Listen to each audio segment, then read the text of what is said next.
Nongeye kuguha ikaze wowe ukomeje gukurikirana ubuzima bwa Keza True Story. Ese urankunda episode ya kabiri season ya mbere. Durukana Keza yicaye mu mwijima ari hanze arimo arira atabaza gusa yabuze uwamufasha.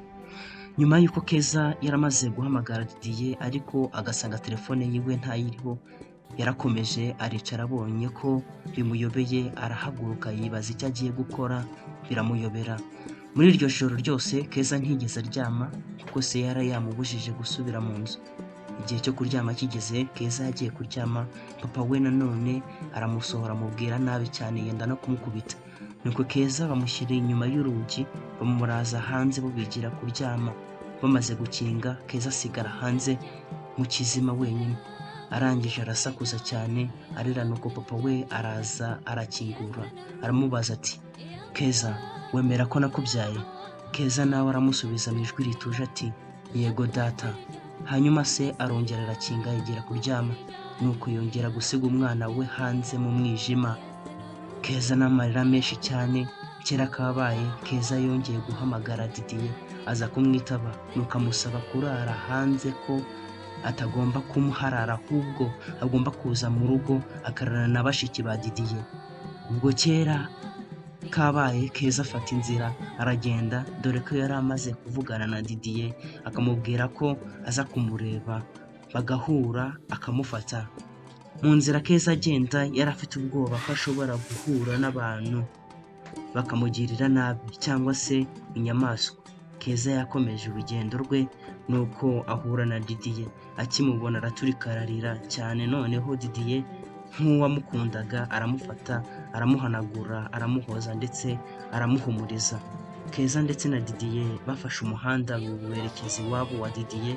Mu nzira bagenda baganira ku rukundo rwabo, kandi n'ubwo iwabo wa Didier barabakene cyane ariko Keza ntibyamubuzaga gukunda uwo musore.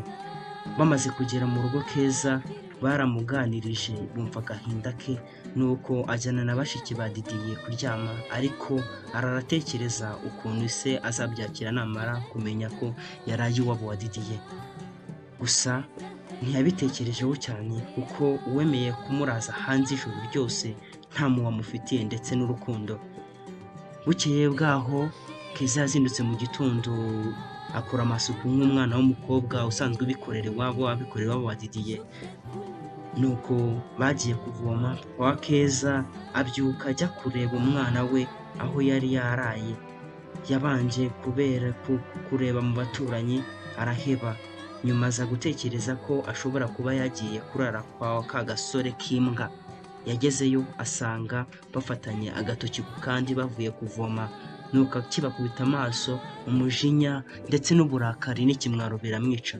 Nuko Keza ahita abwira Didier ngo ahunge kuko se yari kumugirira nabi yabaramuka bafashe. Nizera ko ino nkuru uzakomeza uyikurikirana ukumva uko yarangiye.